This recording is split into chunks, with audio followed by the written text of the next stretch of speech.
This is Charlie Flowe, World Sports Show. I'm joined live, Washington Spirit assistant coach Lloyd Yaxley. Lloyd Yaxley, thank you for joining me tonight, Lloyd. No problem. Anytime. So you guys are fresh off a 1-1 with Portland, a whole different looking Portland team. I mean, you guys really clamped them down because last time they were there, they beat you 6-1. I mean, what was the game plan going into this game? Just trying to lock them down? I think the game plan was obviously the bounce back from the Sky Blue performance. We wanted to get back to playing our type of football and possess the ball and move it around and switch it. We had spells of that in the first half.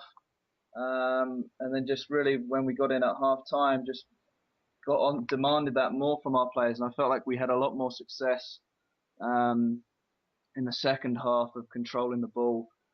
We knew that both teams were going to be tired. We both had really busy schedules, so it was make the ball do the work, and the longer we can possess, the less chasing we have to do. And then when we don't have possession, if we can't win it back immediately, then we had our line of confrontation that we just sat in and were kind of patient. Yeah, what does it say about your girls? You guys got down early. Alex Morgan scores a cheeky little chip goal over Harris early on, and we've seen Portland just explode for goals. I mean, that early goal could have led to like the floodgates opening, but your players really clamped down after that goal, and it kind of woke them up. Yeah, we have I think one of the credit to the team this whole year is even if we do go down a goal, we keep fighting right to the end. And again, going back to the Sky Blue game, I mean, obviously the result wasn't what we wanted it to be, but we scored two goals in the 89th minute. Just goes to show that we're losing 4-0 and we're still fighting and scrapping and doing what we can to keep putting pressure on teams. So it's just we go a goal down, we take it on the chin, we regroup, and we get back to trying to play our type of football. And you never know with those two goals you guys got. With the how tight the standings are, and that goal differential may come into play. That you look down the road, those two goals actually may be meaningful. Yeah, it's scarily close. It's scarily close. And I mean, Sky Blue are still in with a chance as well. I mean, it's crazy. It's so exciting for the fans. It's giving Mark, myself, and the other coaches in the league breakdowns and heart attacks. So it's great to see. Obviously, we prefer being in the playoff chase than the situation it was last year, but it's great. It's great for the fans. It's great for the league. Yeah, Um, you talked about the league, even the parity of the league. We talk about that all the time, me and Mark and yourself, about how any team's able to beat anybody, even with any type of roster. I mean, you guys had a really good shot at Portland when you had Jones in goal. She played probably one of the best games of the season yeah, until, unfortunately, you guys lost. But you guys look at that, hey, we almost won in Portland, with some backups. and that's it. And I think even when they came to our place and they scored that handful of goals on us, we came out of that game and we felt that the result wasn't a fair reflection. I mean, at 2-1 down, obviously um, Morgan scored the goal. She capitalised on an opportunity and made it 3-1. And we changed the formation and we kind of went all guns out blazing. And um, we left ourselves exposed at the back in that the first time they came to our place. So we felt like every time we've played them, we've been in with a chance, and they've been tight games, and it's just been little decisions here and there from us, be it our formation or our tactics, that have just let us down a little bit. And hopefully next time we get the 3 points against them, we'll do it. Yeah, definitely. I mean, like we've talked that before, like just about how anybody can beat anybody, and I think that's the biggest probably motivator is not worrying too much about what seed you get in the playoffs. Because I'm sure right now it's just if you get the 4-3 or any one of the seeds, it'll be happy just to get in. Oh, for sure, for sure. And I think, I mean, obviously Seattle have secured their place, and Kansas City are looking pretty favourites to be there with them. And then the other two spots are, it's a dogfight. It really is. And 3 or 4, we just want to be at the party, you know. We want to be in the fight for that championship, which obviously was our goal at the beginning of the season. Now, I mean, how is it that you guys, sold into the players, bought in? Because you guys ended on a positive note, but coming into the season, you guys have been right in the mix the whole time. I mean, was there a lot of that all-season discussion? Hey, we had a tough year, but we ended up fighting very strong at the end. You got the players to buy into your guys' system, and this year it's a whole looking different team. Yeah, in the off season, I mean, we didn't even mention last year. It was it was one of those, you know, there was a lot of positives from last year. Um, the work rate that group of girls put in last year was astronomical, and really that every time we've referred back to last year, it's just been on, you know, during games or after games where our performances have been a little flat, and we're like, where's that fight that we had last year?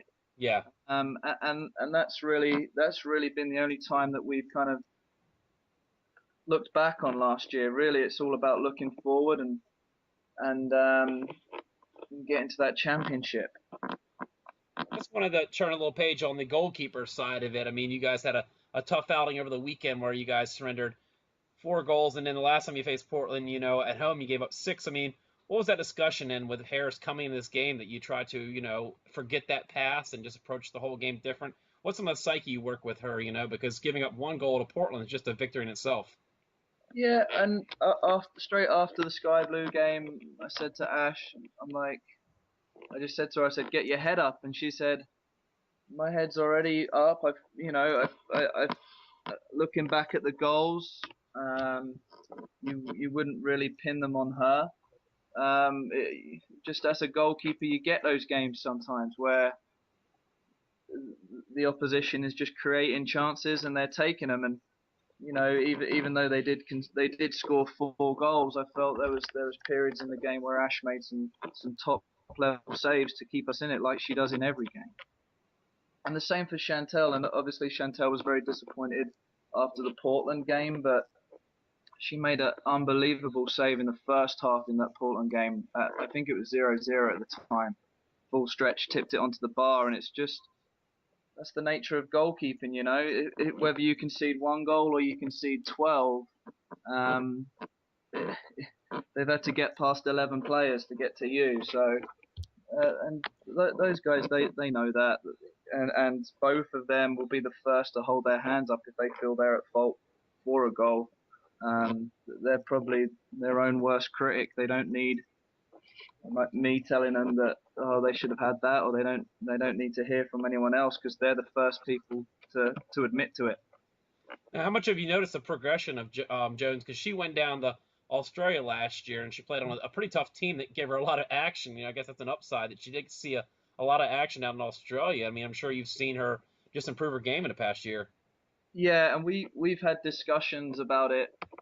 Just say to her, look at where you was when you came in last year, and just look how much you've improved. It's been great, and you look over all of the just technically, she's a lot sounder, and it's so difficult for all of the backups in the league to come into a game and be expected to be on point with all your decisions, because you've played so little games throughout 6 months. I mean, you look at every team in the league, excluding probably Western New York because of the injuries they've had, but the backup goalkeepers have played once, twice, something like that Yeah. over a 5 month period. That's difficult to do. Um, it's the toughest job on the team. I really believe that the backup goalkeeper is the toughest job on the team because you sit on the bench, you wait your turn, you be patient, you get your chance, and obviously there's rust there to knock off. So I think just creating the environment in training of everything's got to be at match tempo, everything's got to be sharp, everything's got to be clean. So when the time comes for them to be called on, they're as ready as they can be.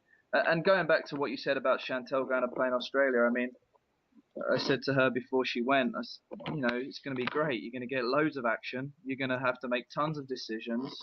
Um, and what more could you ask for? And I know she's going back over there in the off season again. So she's looking forward to that. She had a good experience. Now we know you're a goalkeeper coach, because you were a goalkeeper. Now, how did you get into playing goalkeeper? Just bad with your feet or taller? um, so this is the crazy thing. I was growing up. I was the left-sided defender, and I'm probably the only left-sided defender that is dreadful with their left foot. So the most right-footed left defender you'll ever see. But I was the kid that I always was a goalkeeper. The team that I played for as a young kid, they had another goalkeeper who played in goal.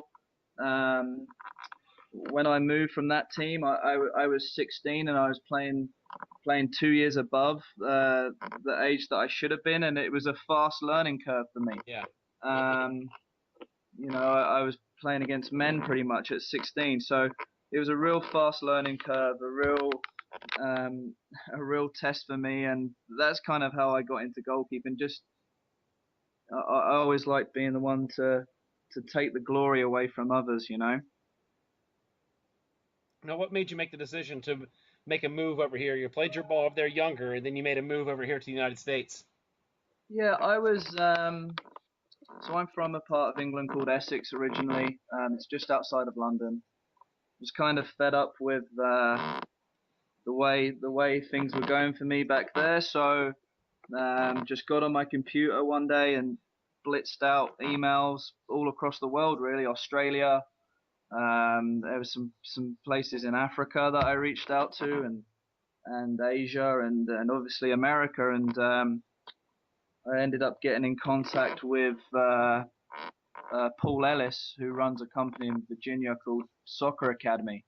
And the amount of attention they gave me, and the offer to come out here and work under Paul was great. And um, I learned tons from working with Soccer Academy, and met some really, really great people. And I guess the rest is history from there. So I just came out, working summer camps, and then went back home. Absolutely loved America. Knew this is where I wanted to be. And then kind of went on about getting longer visas, and then got married. And yeah, and now I'm unfortunately here to stay.